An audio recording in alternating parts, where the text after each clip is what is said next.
અને હવે વાત રાહુલ ને સુપ્રીમની લપડાકની।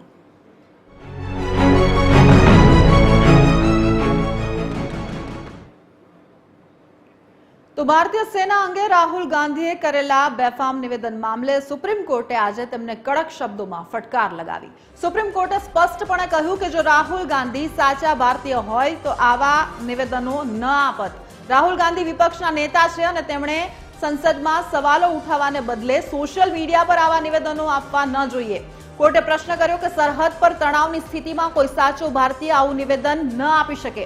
કોર્ટે રાહુલ ગાંધીની ફ્રીડમ ઓફ સ્પીચનો પણ ઉલ્લેખ કર્યો અને કહ્યું કે તેનો અર્થ એ નથી કે તમે કંઈ પણ બોલી શકો।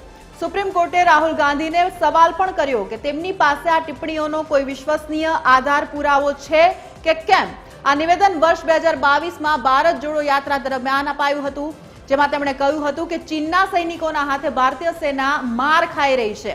આ નિવેદન બાદ તેમની સામે માનહાનિનો દાવો પણ નોંધાયો। અલ્હાબાદ હાઈકોર્ટે આ કેસમાં રાહુલ ગાંધીની અરજી ફગાવી દીધી, જેના પછી આ મામલો સુપ્રીમ કોર્ટ સુધી પહોંચ્યો હતો અને હવે સુપ્રીમે પણ રાહુલ ગાંધીને લપડાક લગાવી છે।